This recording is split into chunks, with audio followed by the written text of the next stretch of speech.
Hi, today's date is the 14th of April 2018. I believe I've just played the best game of the year for myself so far. But it's all very well me saying that. You check out the play. I'm black. My opponent is 2-1, 12 prior to this game. Here we go. And you will hear music in the background. That's none other than Luke Hurley, musician and vocal from Auckland, my friend, who has given me full permission to use this as background music. So this is Luke Hurley, guitar only, no vocal. He's given me full permission. So we'll get through these moves. Here is a wee trick that white players play in the French, against the French. Because if D5, usual move here, then black will be met by ED5. So this is Taimanov's move. So I don't play that, I play Bishop E7 so that I can still take back with the pawn, so to speak. So just carry normally on, and I notice that white has thrust both their rook pawns one square, and I'm just going to continue on.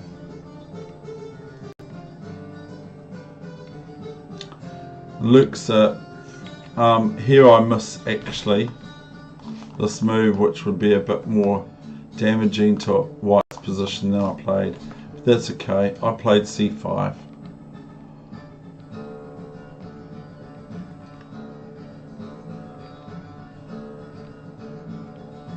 Not usual here is B5.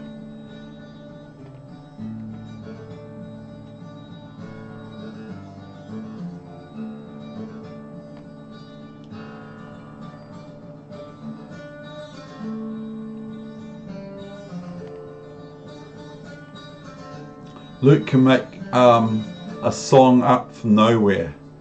He's fantastic.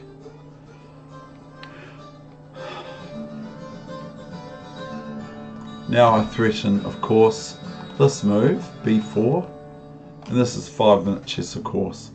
Boy, did I get down to the wire for time. I was trailing by 1.5 minutes soon here from here.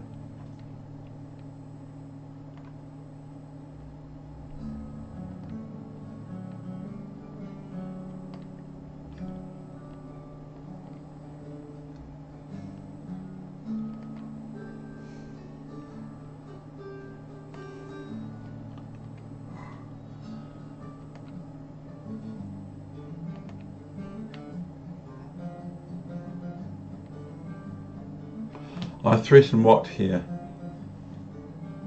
What do I threaten? I threaten maybe this. Maybe not. And B2 after BC3, B2, attacking the rook.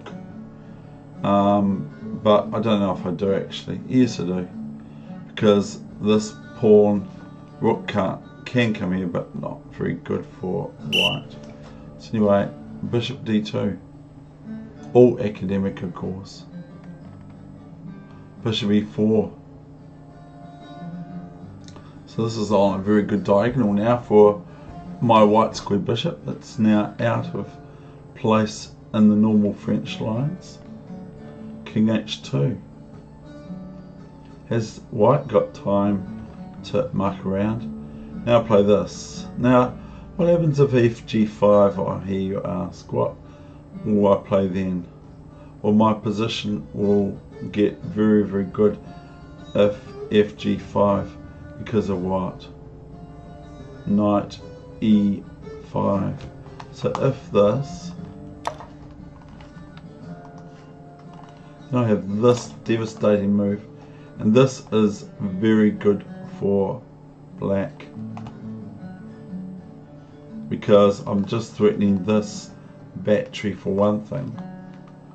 So white could play this and this, whereas the pawn can't take the knight, because if queen takes queen check, and it's very, very nice for black. So that's what would have occurred had my opponent played that. So bishop e2, and I was quite bold here. I'm known to be bold. Here I play gf4, opening up the g file to my king.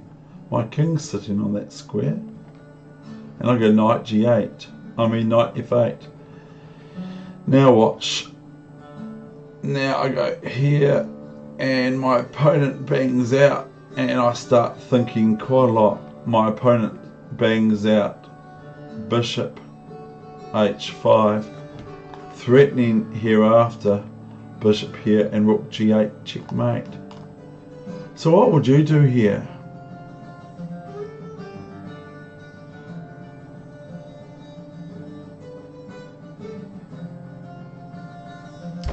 I believe I go rook c4, threatening the pawn on d4. So if bishop f7, then I would probably merely play knight here. Or I can play knight here, but I would probably play here.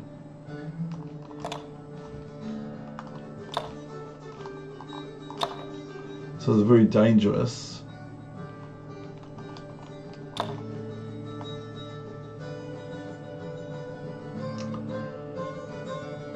Black is, white is just a couple of steps away from checkmate, as is white, threatened as well by black.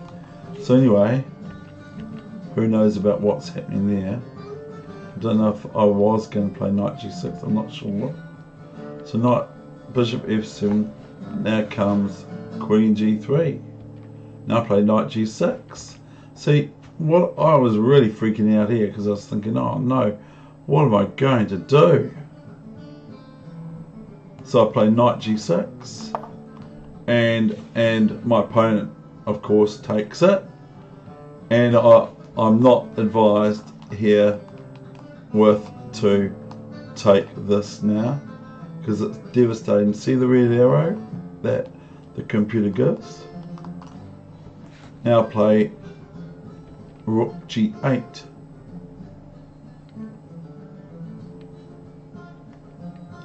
Bishop e3.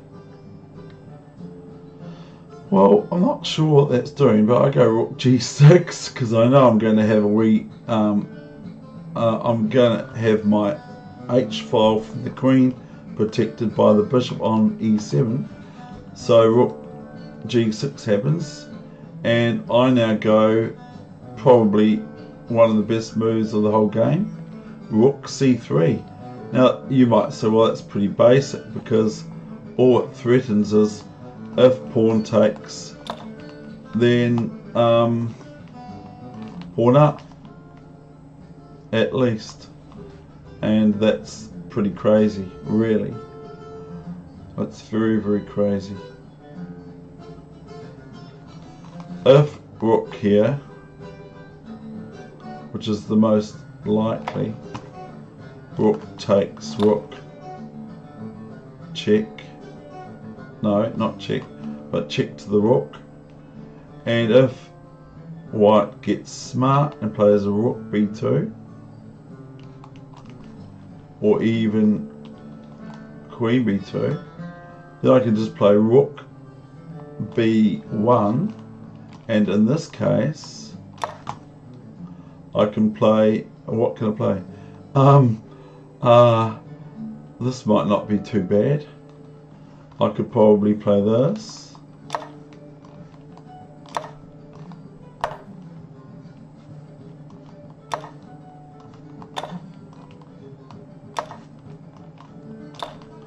And I favour black's endgame, even though white can generate passed pawns. So that's quite cool. So we're going back to rook c3. which I consider my best move of the game. My opponent now played rook g6. There's no hurry to white to take it, is there? Yes, because now I play hg6.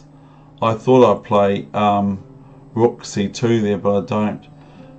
And now rook g1, very tempting for white.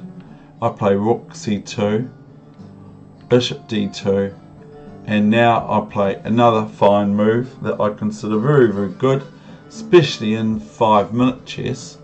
I play queen b5, and this is threatening all sorts of nasty things from my hand. Namely, after rook g6, I just play queen d3. And now it's practically all over.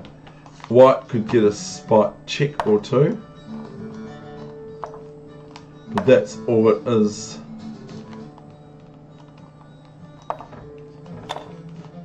Okay, so my opponent here resigned. What an amazing position, eh? Queen d3. So I consider that the best game I played all year since on the internet. Now this move here, I'll just leave you with this. What can white be met with here? One, he could be met by this, but not really, because a rook h6 check and rook h4. But he could be met by this, which is really quite mean.